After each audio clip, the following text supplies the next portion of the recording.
Welcome back to the deep dive.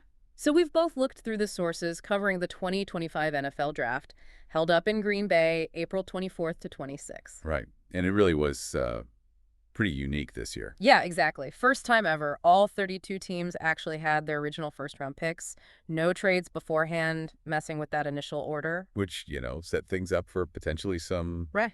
some real unpredictability, even with that baseline. Absolutely. So our mission today is to kind of sift through it all, pull out the biggest stories, the most interesting developments from those 3 days. Sounds good. Because that whole all 32 original picks thing, that's the foundation. It changes the strategy, how teams think.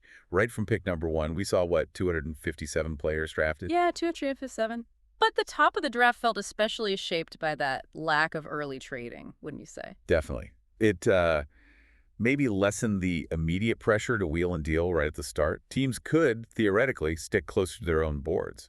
Okay, so let's dive into that first round then. Even with everyone holding their own pick, were there still some eyebrow raisers right away? Oh, for sure. I mean, sticking to your board doesn't mean everyone agrees on the board, right? Right. Teams still made moves based on need, perceived value. Bold choices were definitely made. Which brings us straight to number one.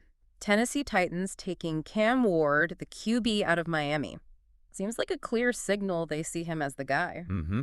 That's the definition of a cornerstone pick, isn't it? Number one overall, especially at quarterback. Huge expectations land on his shoulders immediately. It's a massive investment. No kidding. Then, boom, the Jaguars trade up to number two. Didn't take long for the trading to start, after all. Nope. And they go for Travis Hunter, Colorado, the Heisman winner.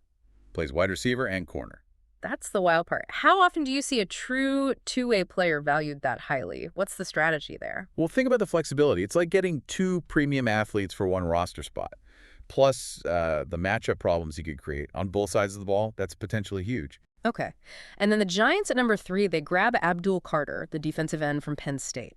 Feels like a classic move. Got to get after the quarterback. Absolutely. Pass rush, pass rush, pass rush. Yeah.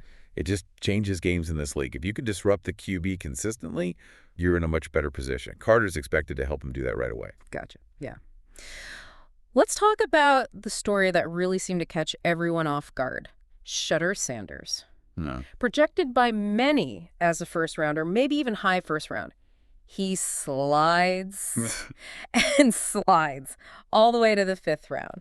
Cleveland Browns pick him up. What happened there? Yeah, that was the big one, wasn't it? The major head scratcher. Yeah. It really makes you wonder about the evaluation process. Was it scheme fit, level of competition concerns, maybe something else entirely behind the scenes? It's fascinating. Definitely the wow moment of the draft for a lot of people. For sure.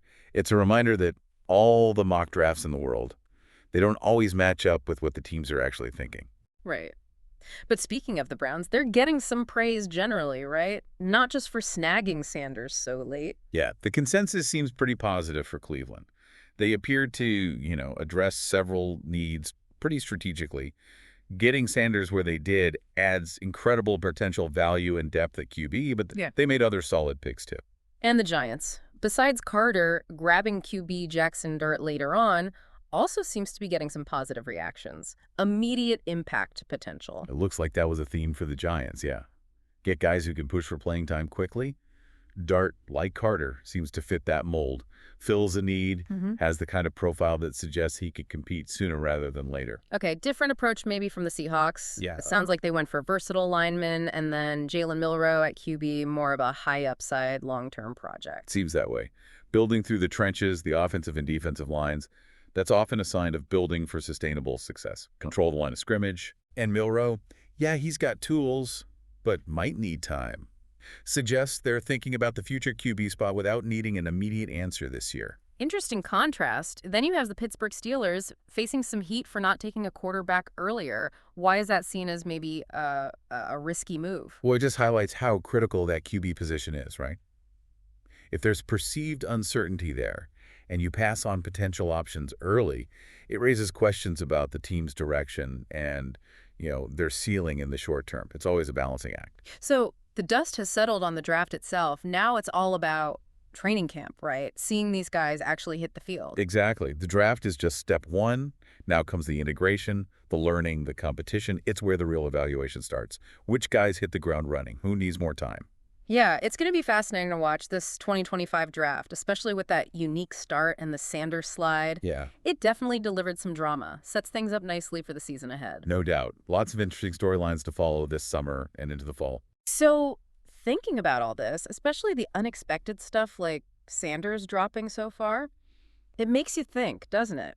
How will these rookies actually stack up against those pre-draft expectations? And maybe more importantly, how could their performance, good or bad, reshape their teams in ways we just can't predict right now? That's the million-dollar question, isn't it? Something to keep an eye on for sure. Definitely something to chew on. Thanks for digging into this with us today.